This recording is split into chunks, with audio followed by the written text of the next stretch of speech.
Perang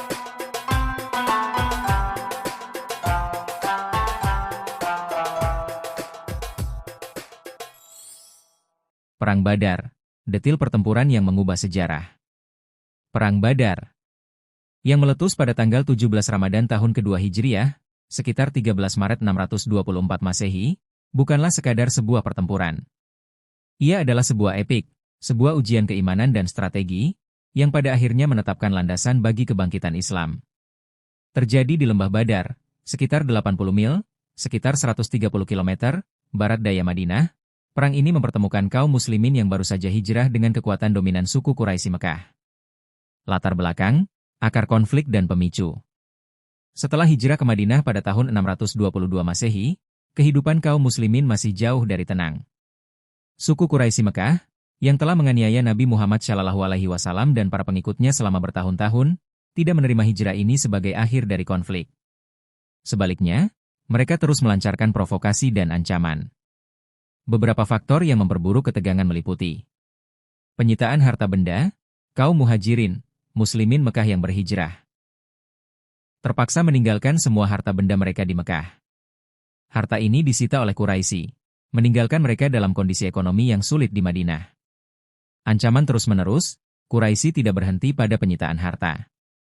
Mereka terus-menerus merencanakan untuk menyerang Madinah dan menghancurkan komunitas muslim yang baru terbentuk. Jalur perdagangan, Madinah terletak di jalur perdagangan penting antara Mekah dan Syam, Suriah. Quraisy mengandalkan jalur ini untuk kegiatan ekonomi mereka. Muslimin di Madinah, dalam upaya untuk bertahan hidup dan melemahkan musuh, mulai mempertimbangkan untuk mencegat kafilah dagang Quraisy. Pemicu langsung Perang Badar adalah berita tentang kafilah dagang besar Quraisy yang kembali dari Syam, dipimpin oleh Abu Sufyan bin Harb. Kafilah ini membawa kekayaan yang sangat besar, dan sebagian diantaranya adalah hasil dari harta benda kaum muslimin yang dirampas. Nabi Muhammad SAW melihat ini sebagai kesempatan strategis. Mengembalikan sebagian hak. Untuk mendapatkan kembali sebagian dari harta yang telah dirampas. Melemahkan ekonomi Quraisy, pukulan terhadap kafilah dagang ini akan secara signifikan melemahkan kekuatan ekonomi Quraisy. Ujian kekuatan, ini juga akan menjadi ujian bagi kekuatan militer dan persatuan umat muslim. Nabi Muhammad SAW menyerukan kepada para sahabatnya untuk bersiap mencegat kafilah ini. Tujuan awalnya bukanlah pertempuran skala besar, melainkan penyergapan kafilah. Persiapan pasukan, kontras mencolok. Pasukan muslimin, keimanan melawan keterbatasan. Jumlah pasukan muslimin yang terkumpul sangat mencengangkan dalam keterbatasannya, hanya sekitar 313 orang. Rinciannya kira-kira. Muhajirin, sekitar 82-86 orang. Ansyar, sekitar 237-241 orang. Perlengkapan mereka sangat minim. Kuda, hanya 2 ekor kuda, milik Mikdad bin Amr dan Martad bin Abi Martad. Unta, sekitar 70 ekor unta, yang harus digunakan secara bergantian, setiap 3-4 orang menunggangi satu unta secara bergiliran. Nabi Muhammad SAW sendiri bergiliran menunggangi unta dengan Ali bin Abi Thalib dan Abu Lubabah.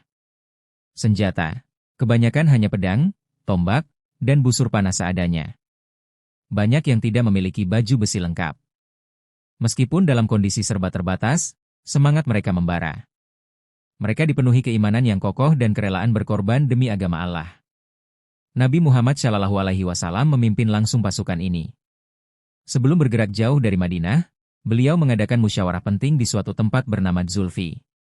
Beliau menjelaskan situasi dan bertanya kepada para sahabat apakah mereka siap menghadapi apapun yang akan terjadi. Para sahabat, baik muhajirin maupun ansyar, memberikan jawaban yang luar biasa penuh kesetiaan dan keberanian. Mikdad bin Amr berkata, "Wahai Rasulullah, demi Allah, kami tidak akan mengatakan kepadamu seperti yang dikatakan kaum Bani Israel kepada Musa. Pergilah engkau dan Tuhanmu, lalu berperanglah, kami akan duduk di sini. Tetapi kami akan mengatakan, pergilah engkau dan Tuhanmu, lalu berperanglah, sesungguhnya kami akan berperang bersamamu." Sa'id bin Muadz, pemimpin kaum Ansyar, juga berdiri dan berkata, "Wahai Rasulullah, kami beriman kepadamu dan membenarkanmu. Maka pergilah, wahai Rasulullah, untuk apa yang engkau inginkan. Kami akan bersamamu. Demi zat yang mengutusmu dengan kebenaran, seandainya engkau membawa kami menyeberangi lautan ini dan engkau menyelaminya, niscaya kami akan menyelaminya bersamamu." Jawaban-jawaban ini mengukuhkan tekad Nabi dan memberikan kekuatan moral yang luar biasa. Pasukan Quraisy, keangkuhan dan superioritas jumlah. Begitu berita rencana penyergapan kafilah sampai ke telinga Abu Sufyan, ia dengan cerdik mengubah rute kafilahnya menuju pesisir, sehingga terhindar dari muslimin.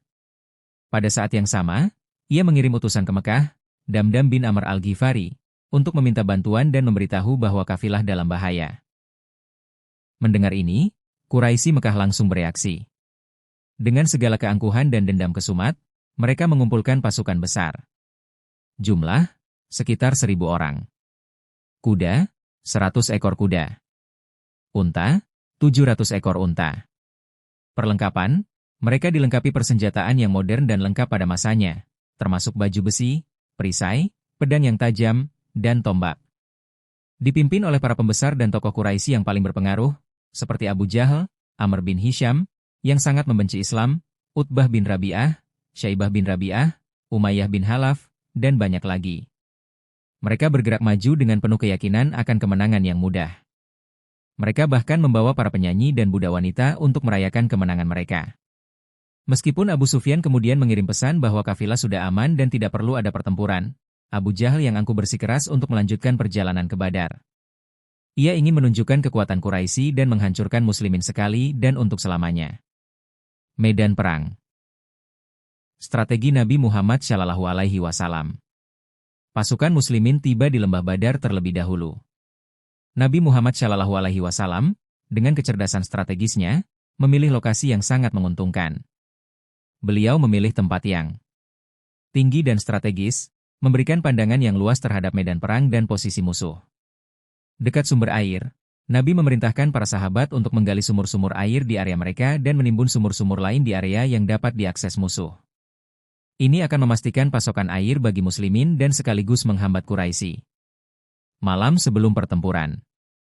Malam tanggal 17 Ramadan adalah malam yang penuh ketenangan bagi muslimin dan kegelisahan bagi Quraisy.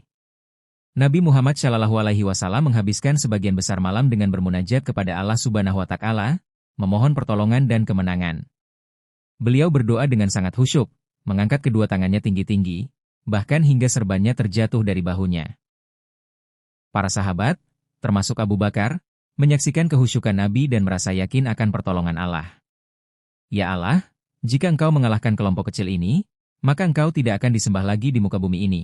Demikian salah satu doa Nabi SAW. Selain itu, hujan turun pada malam itu. Bagi muslimin, hujan membersihkan debu, mengokohkan pijakan kaki mereka di pasir, dan mengisi bejana air mereka. Bagi Quraisy, hujan membuat medan di sisi mereka menjadi becek dan sulit dilalui. Ini adalah salah satu tanda pertolongan Allah.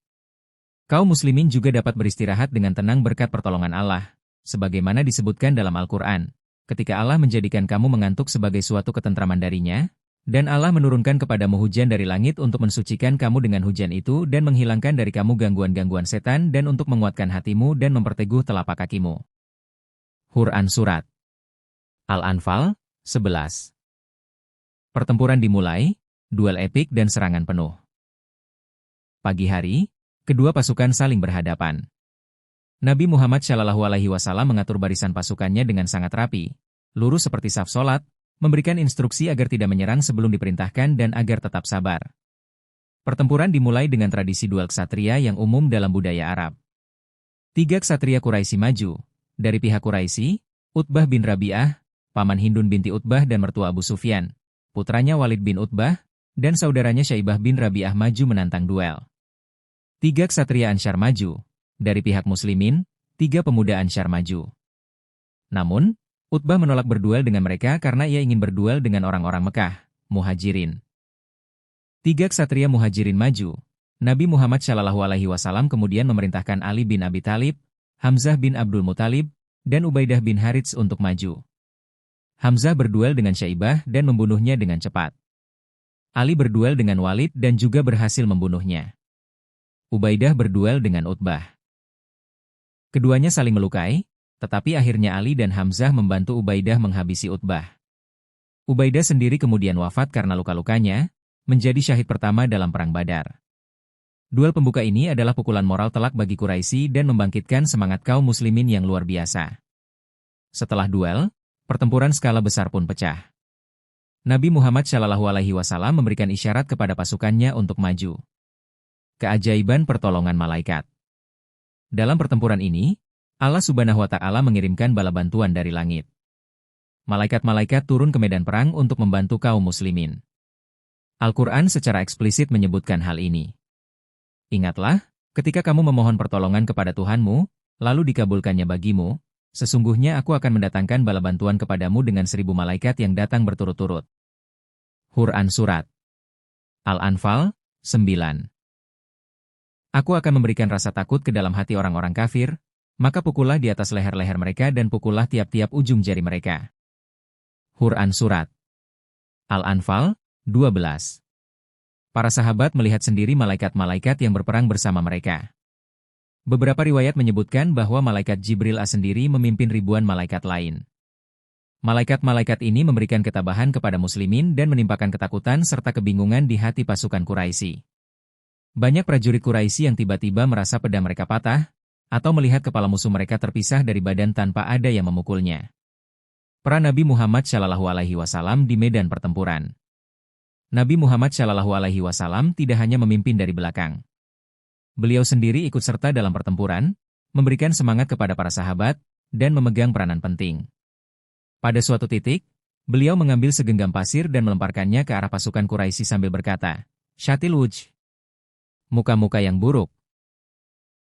Dengan mukjizat Allah, pasir itu menyebar ke mata setiap prajurit Quraisy, membuat mereka kebingungan, menggosok mata mereka, dan kehilangan arah, sehingga barisan mereka menjadi kacau. Kaum muslimin bertempur dengan keberanian luar biasa, didorong oleh keimanan dan keyakinan akan pertolongan Allah.